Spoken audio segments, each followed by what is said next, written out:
So here's the exciting part. The CFPB is now helping people just like you delete collections permanently off your credit once and for all.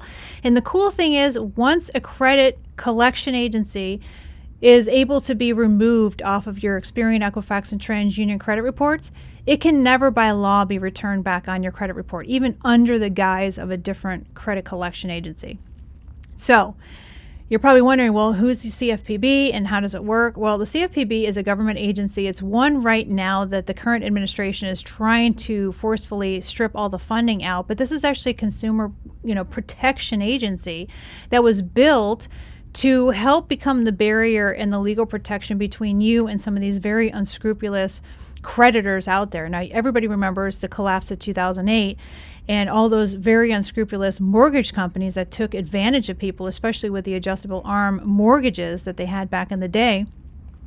And so these agencies, especially this consumer credit agency that is there to help afford protection for you, that's there to help you to create this legal barrier so that you don't get screwed over.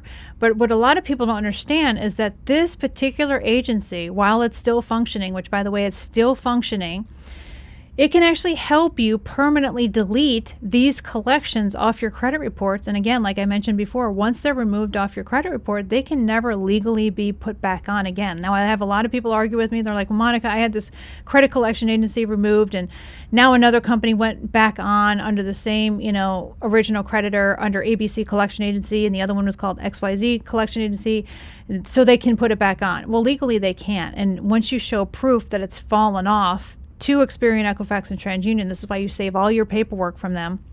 Once you show proof that it's already fallen off, Experian, Equifax, and TransUnion will remove it just like that. So don't ever worry about these collection agencies coming back on your credit report under a different collection agency, for example, because legally they can't do that. You just have to stay on top of your credit reports. This is also why I strongly urge all my students to freeze your credit reports, so then that way people are just not willy-nilly throwing stuff on your credit report or even able to view your credit reports unless they have your express permission. So how does this work? How can you get the CFPB to help you successfully remove collection agency, marks that are on your permanent credit report? Well, here's how you do it. So first and foremost, what you have to do is you have to start the process of first disputing all your credit collection entries into your credit report directly with Experian, Equifax, and TransUnion. Now, I have my free letters that you can get at getdisputeletters.com or secretcreditletters.com, which is down below. You can also get my free credit repair flow chart as well as a download. And you can check out exactly what the stages are or the steps are to be able to fix your credit as fast as possible. I've had students use that chart successfully over the last several months, and they've been able to boost their FICO score by hundreds of points over the course of, say, around 120 days maximum if they follow the chart. And that's all you need to do is follow the chart. So you can also get that at getdisputeletters.com or secretcreditletters.com, along with what you're looking for is my 609-611 letter, which is the dispute letter. This is the key dispute letter. Now, you want to dispute first with Experian, Equifax, and TransUnion just to open the door for the investigation and for the legal paper trail. So if you've not filed your disputes yet, and by the way, you always want to send everything to Experian, Equifax, and TransUnion with, number one, the letter, the 609-611 letter. Make sure you also include your state consumer credit statutes in addition to the federal consumer statutes that are included in the letter. So you can have ChatGPT or something similar to that create the state statute for the letter that you could just simply insert into the letter somewhere. So include the letter, include a copy of your current driver's license showing your current address, or a passport. If you have a current passport, you can include that, a copy of that as well, and 2 utility bills or equivalent showing your current address. Every single time you correspond with Experian, Equifax, and TransUnion, you always need to have a copy of your ID in there and a copy of 2 utility bills or equivalent. Now, if you live with somebody who pays your bills, all you need to do is simply include a credit card statement, cell phone bill statement, insurance statement, some other statement that shows your name and address. You only need page 1. You can scribble out your account information in the corner. You don't need 15 pages of your cell phone bill, just page 1 that shows your name and address. You always need to show proof of your address along with a copy of your current ID, again, current, not expired ID, and your current address on that ID. If you do not have your current address on your ID, go to the DMV and update it. By law, you have to do that anyway. So go ahead and make the trip down there and do it. And so once you get your actual legit ID, not a paper temporary copy, but a legit ID, you can then send a copy of that in with your 609-611 letter. You do need to open up the investigation before you start the process of using the CFPB to help you remove these collections. Now, you have to allow them to do their investigation by law for 30 calendar days. So once 30 calendar days passes, if they do not remove these collection accounts, and by the way, we're only focusing in with this first line of disputes, this first round, we're focusing in on closed collection agency accounts. That's what we want to focus on because that's what I call the low-hanging fruit. These are the easiest accounts to have removed.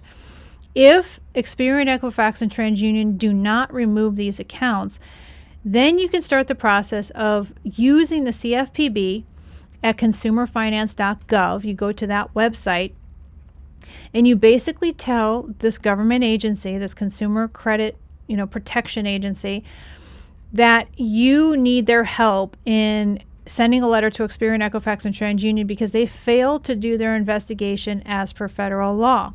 So what Experian, Equifax, and TransUnion are supposed to do is open up an investigation for 30 days to determine if this account is truly yours and to collect proof that this is your account.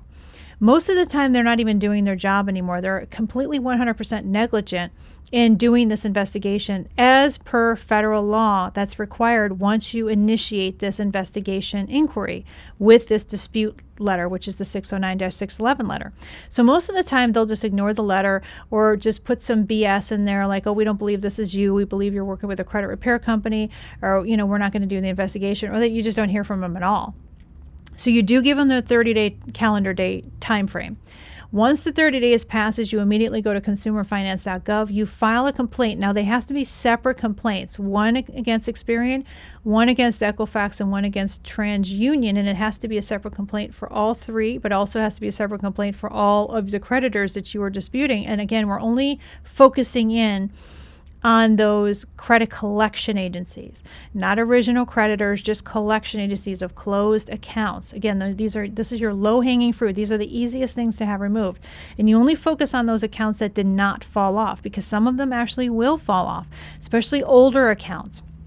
So for example, if you have a credit collection agency that's like 5 years old, the likelihood of you having that immediately removed within, say, a couple of weeks after sending that 609-611 letter to the credit reporting bureaus is really high because many times some of these credit collection agencies aren't even in business anymore. So when the Experian, Equifax, and TransUnion send in letters to them or send in correspondence to these creditors asking for proof of the debt, many times these creditors don't respond because they're not even in business anymore, or it's changed hands, or the address is incorrect, or whatever, and they're not able to get a hold of the credit collection agency, which is good for you because then that has to, by federal law, fall off your credit. So you'll only file the complaint against Experian, Equifax, and TransUnion with consumerfinance.gov on those accounts that are left standing that were not removed. So you're not going to obviously just blast out a bunch of complaints on every single thing that you disputed because maybe half of them fell off. Like if you had, say, for example, 6 collection accounts and 3 of them fell off, well, you're only going to focus on the other 3 that are still there, and that's how you're going to address the complaint. And so you can also file a complaint against each creditor that's left standing. So again, there's going to be a separate complaint. So not only do you have a separate complaint against Experian, Equifax, and TransUnion, you're not going to lump them all in one complaint on consumerfinance.gov. You're going to have a separate complaint for each one in relation to the credit accounts that they did not remove and they did not investigate as per federal law upon your request in the 30-day calendar time frame. But you'll also file a separate complaint against those 3 creditors that are left standing, whatever their names are, ABC Collection Agency, XYZ Collection Agency, Midland Credit, whatever the names of the companies are. You'll have a separate complaint series against those 3 as well, and those will also be 3 separate complaints on consumerfinance.gov. And so you don't communicate directly with the creditor. You don't send them a letter or anything. The only time I ever suggest sending a creditor a letter is if they sent you a letter, because you're in dangerous, perilous waters if they send you a letter saying you have 30 days to basically tell us that this is not your debt, and if we don't hear from you, then we're going to assume that this is your debt, which is kind of an unfair way of going at it, because what if you never even got the letter? What if it got lost in the mail, whatever? And that happens a lot.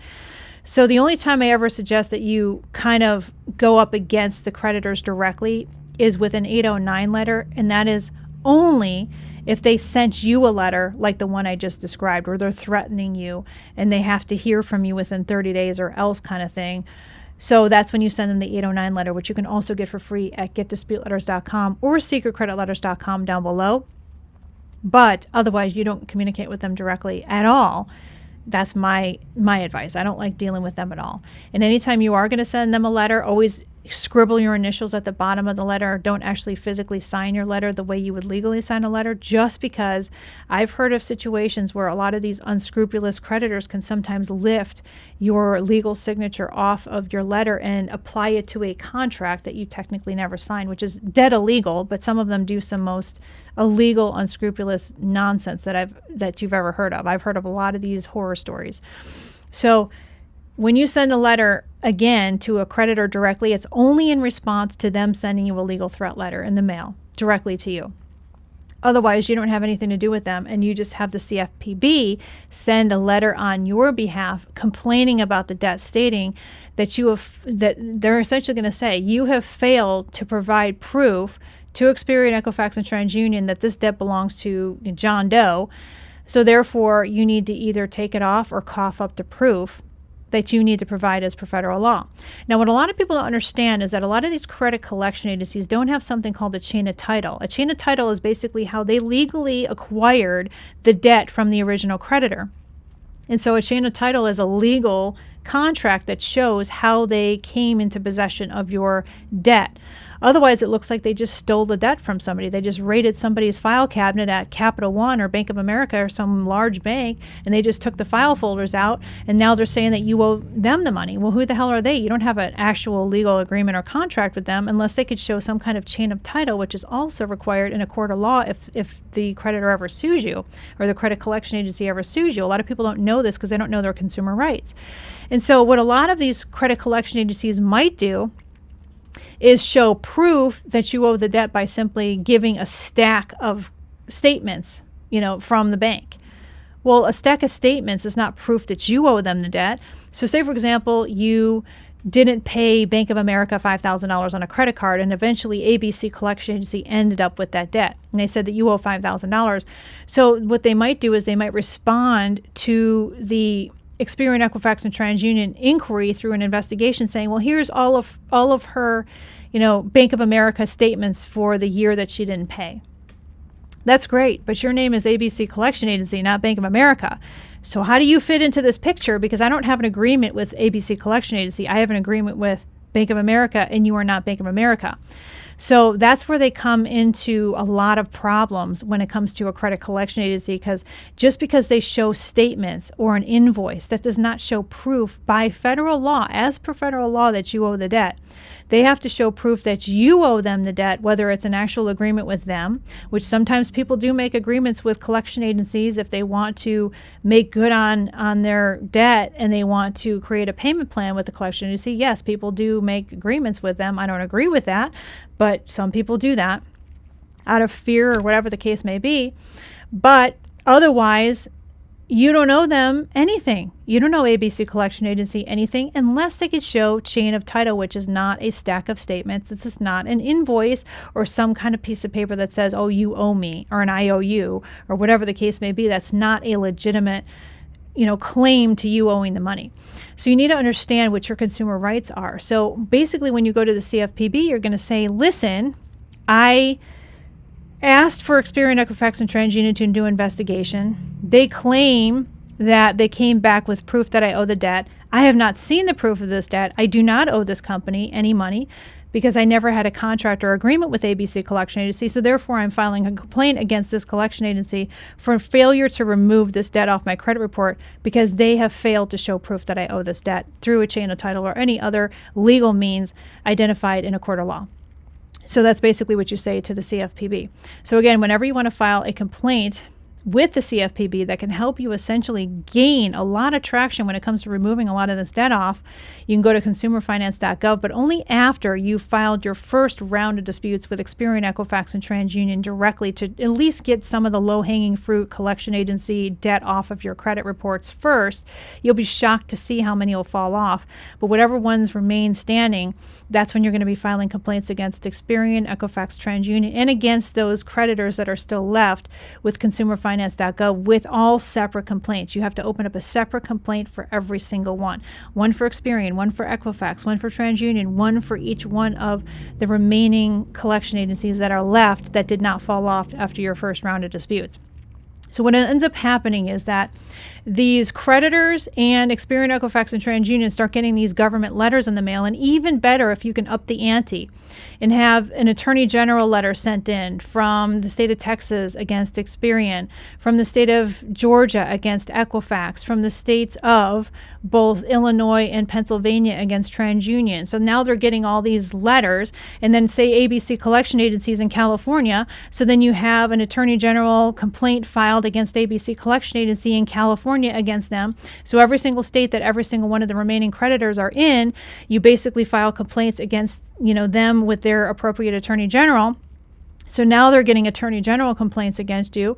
And then you can even up it again. And I know a lot of people hate when I say this, but the BBB in those regions, again, BBB is mostly useless. I'm not going to lie. They're mostly useless. But this just adds another layer of letters coming from now another entity that now all the creditors are getting. Now all of the credit collection, credit bureaus, I should say, are getting.